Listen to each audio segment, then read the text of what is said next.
भारत रातों रात एक world class biotechnology power house कैसे बन गया? ये कहानी सच में कमाल की है।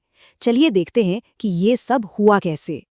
165.7 अरब डॉलर, ये है आज की तारीख में भारत की बायो इकोनॉमी की वैल्यू।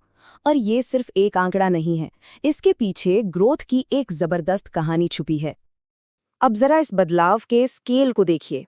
सिर्फ एक दशक पहले 2014 में ये इंडस्ट्री थी 10 अरब डॉलर की, और आज 165.7 अरब डॉलर, मतलब 16 गुना से भी ज्यादा का उछाल। सोचिए जरा। तो सवाल ये है कि ये हुआ कैसे? क्या ये कोई चमत्कार था? नहीं, बिल्कुल नहीं।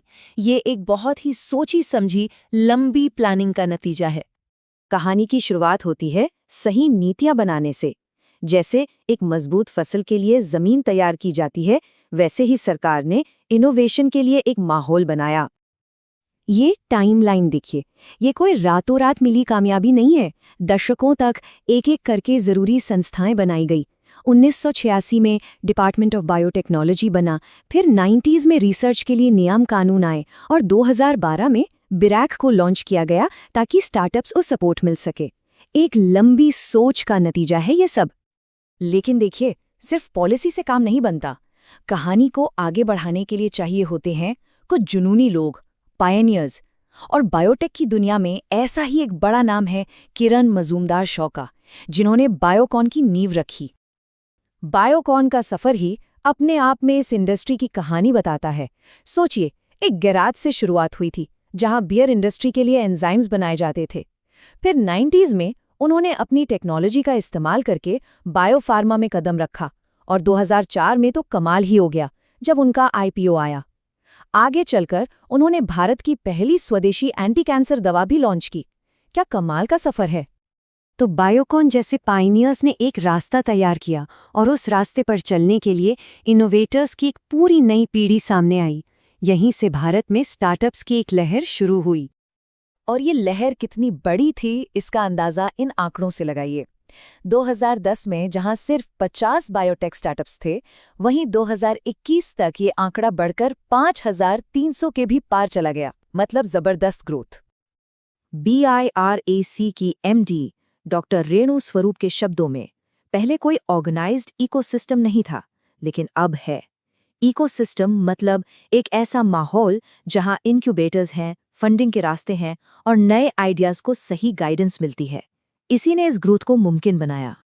तो ठीक है, सेक्टर ने जबरदस्त तरक्की कर ली है, लेकिन कहानी यहाँ खत्म नहीं होती। असल में अब हम एक बहुत ही अहम मोड़ पर आ पहुंचे हैं। अब अगला कदम क्या होगा? अब सवाल ये है कि भारत का भविष्य क्या है?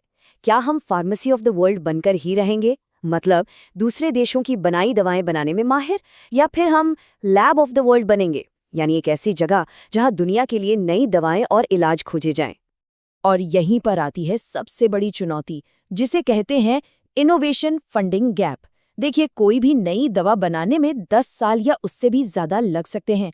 ये एक बहुत ही हाई रिस्क वाला काम है। इसमें ऐसे पैसे की जरूरत होती है जो लंबे समय तक लगा रहे, बिना तुरंत रिटर्न की उम्मीद किए। और वेंचर कैपिटल वाले निवेशक तभी पैसा लगाएंगे जब उन्हें पता हो कि आगे चलकर उन्हें निकलने का एक साफ रास्ता मिलेगा। जैसा कि किरण मजूमदार-शॉ कहती हैं, भारत में यही एक चीज मिसिंग है। एक ऐसा पब्लिक मार्केट, एक ऐसा स्टॉक मार्केट जहां रिसर्च स्टेज की कंपनियां लिस्ट हो सकें। इसके बिना जो निवेशक शुरुआत में रिस्क लेते हैं, उनके लिए बाहर निकलने का कोई रास्ता नहीं है। और जब तक ये नहीं होगा, तब तक सबसे ज़रूरी और सबसे रिस्की रिसर्च को पैसा मिलना मुश्किल रहेगा।